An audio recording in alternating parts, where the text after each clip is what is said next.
What is going on, guys? My name is Halvy, and today I'm bringing you some sweet gameplay on the new DLC map Ignition using the new DLC weapon, sniper rifle, the Maverick, whatever the hell it's called, the Maverick sniper rifle, which is pretty much some badass, futuristic, awesome-looking sniper rifle thingamajigger.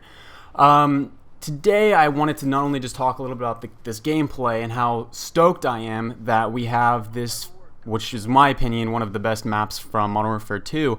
I also wanted to talk a little about some other things, some news that came out just yesterday from Activision and kind of the developing community from Call of Duty. There's a lot of kind of new things going on and a lot of problems that I have felt needed to be fixed with this series, especially that have been a result from Ghosts and the way that this game was released. There have been a lot of problems, a lot of things that just felt rushed, and the community as a whole hasn't seemed too entirely pleased with the way that this game has turned out.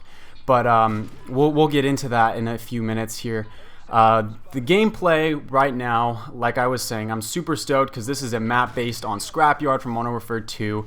It honestly doesn't look that much different even from the way that Scrapyard was in the beginning anyways, but I am super stoked that to be able to have this great map from Modern Warfare 2 on the new DLC. I personally think that it's something that all DLCs should be having. It's something that Treyarch did really, really well with Black Ops 2 in that, and actually Black Ops 1, in that they released new maps that were completely revamped and looked completely different based on previous really well-received maps. And that is just something that I never understood why the Call of Duty series and Infinity Ward in particular didn't do more of. But regardless, they're doing it now, and I'm really excited for that.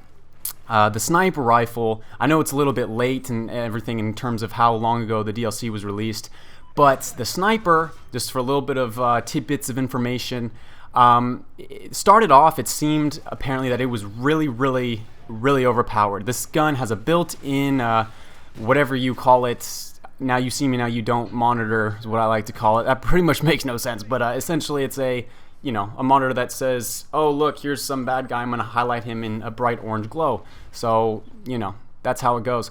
Built in one of those things, but also it's a semi-automatic with a lot of kick, but it seemed to be doing one-hit kills above the waist consistently, and it seems like pretty overpowered of a gun considering that it's so, just beast mode regardless, and it's a assault rifle as well, so I don't know, inconsistencies galore. But anyways, I believe that they've actually released micro patches or something, because it doesn't seem as recently that there has been, it seems like there's been a lot more hit markers taking place recently as well, but I don't know the tech specs of that. Point being, the guns was overpowered and great, now it seems more normal. In the end, it's a sniper rifle, and they all do pretty much the same thing. So, yeah, that's the news with that. But now getting into the exciting and important news that I'm kind of juiced about, that's pretty revolutionary for Call of Duty, is that yesterday Activision tweeted out, and it's kind of on some other news sites, that there is a new developer that is going to be in the loop for the Call of Duty franchise. They're moving now to a 3-year development cycle rather than just every other, as we've been seeing between Infinity Ward and Treyarch or Activision. They've been doing that as it is for the entire Call of Duty series, and every other the developers would switch. But now they're bringing a new developer in, which is Sledgehammer. Sledgehammer isn't entirely new to the Call of Duty series either. They actually, at one point or other in time, were scheduled to create a Call of Duty title that was supposed to be released in 2011, but they instead were switched over to working with Infinity Ward to help develop Modern Warfare 3's campaign. That's something that I find pretty interesting. And so, it's curious to think what type of game they would have been creating, or if it would have just tagged on to the Modern Warfare trilogy as well. I'm not positive. But anyways, yeah, so Modern Warfare 3 campaign, which I thought was pretty good, Sledgehammer had a lot of involvement with in opposed to actually creating a game of their own. So that's some pretty exciting stuff. I looked up, and Sledgehammer actually doesn't really have any other gaming titles. They don't have too many other games that they've been working with, or really any that I could see, but Call of Duty campaign for Modern Warfare 3 was the main big thing. So what they've said that is going to start happening is that it's going to go on a 3-year cycle because of Ghost specifically. Infinity Ward has seemed really disappointed with Activision for how Ghosts has been. They say that as a result of this feeling of a rushed game and everything like that, they wanted to have more time to develop and polish their games, therefore moving to a 3-year cycle, which I am personally excited for. It makes me feel like now there's really going to be a difference. They're going to have all the time they need in the world to create some really awesome Call of Duty games. And so with that, there's some things that kind of, are stirring as well, with confusion on where Sledgehammer is actually going to fit in and what it's actually going to be like and everything like that. But before Sledgehammer as a developing company was even created, some of the members of their team took part in making other games, titles such as like Dead Space, Ratchet and Clank, and Afro Samurai. 3 games, just game franchises or titles that are completely irrelevant